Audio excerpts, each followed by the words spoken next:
குட்டி குக்கு வந்துடுச்சு, குக்கு குக்கு கதை சொல்ல வந்துடுச்சு. சிரிப்போடு சந்தோஷமா நல்ல பழக்கம் கத்துக்கலாம். பறவை விலங்கு நண்பர்களோடு குட்டி குக்கு உலகம் போகலாம். கதை ஆரம்பம் இப்போ தானா, குட்டி குக்கு குக்கு கதை தொடங்குது இப்போ.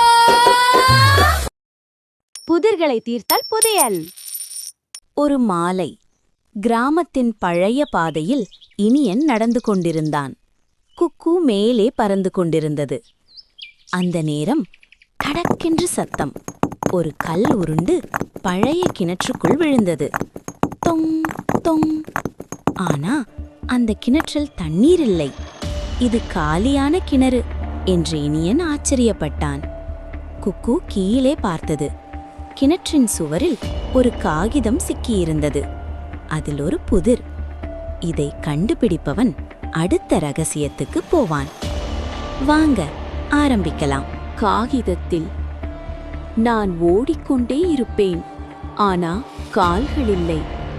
நான் நிறுத்தினால் உலகமே நின்று போவது போல இருக்கும். குட்டீஸ்,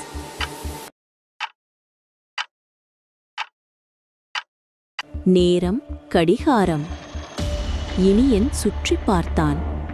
அருகில் ஒரு பழைய கடிகார கோபுரம். அவர்கள் அங்கே ஓடினார்கள். கோபுரத்துக்குள் ஒரு பழைய பலகை. அதில் எழுதப்பட்டிருந்தது, நான் பேச மாட்டேன், ஆனா என்னை பார்த்து எல்லோரும் கற்றுக்கொள்வார்கள். குட்டீஸ்,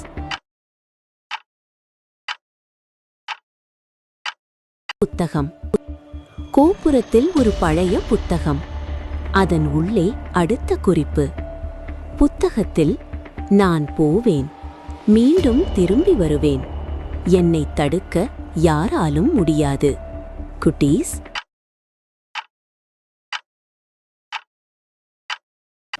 அலை. 6 பக்கம் போகணும் என்றான் இனியன். அவர்கள் ஆற்றங்கரைக்கு ஓடினார்கள். ஆற்றங்கரையில் கல் கீழே. நான் எப்போதும் குடிப்பேன், ஆனா ஒருபோதும் திருப்தி அடைய மாட்டேன். குட்டீஸ்,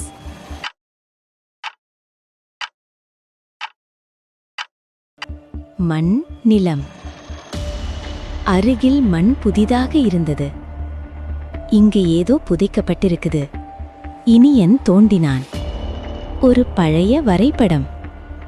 வரைபடத்தில், என்னை உடைத்தால் நான் அழமாட்டேன், ஆனா உனக்கு புதையல் தருவேன். குட்டீஸ்,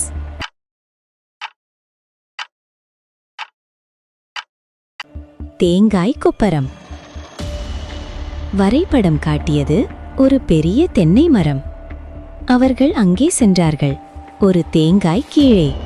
அதை திறந்தபோது அதுக்குள்ளொரு சின்ன பெட்டி. பெட்டியை திறந்தார்கள். அதுக்குள் பழைய நாணயங்கள். கிராமத்தின் பழைய புதையல்.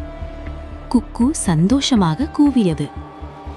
ஆனா பெட்டிக்குள் இன்னொரு காகிதம். அதில் அந்த மர்மக்குறி. இனியன் சுற்றி பார்த்தான். தூரத்தில் மரங்களுக்குள் ஒரு கருப்பு நிழல் நகர்ந்தது. இது யாரோ திட்டமிட்டு வச்ச புதிர். இது இன்னும் தொடரும். அடுத்த முறை என்ன நடக்கும்னு பாப்போமா? இது ஆரம்பம்தான். தேடல் தொடரும். உங்க நேரத்தை ஒதுக்கி என் கதையை கேட்டதுக்கு குக்குக்கு ரொம்ப சந்தோஷம். நன்றி குட்டீஸ். பை.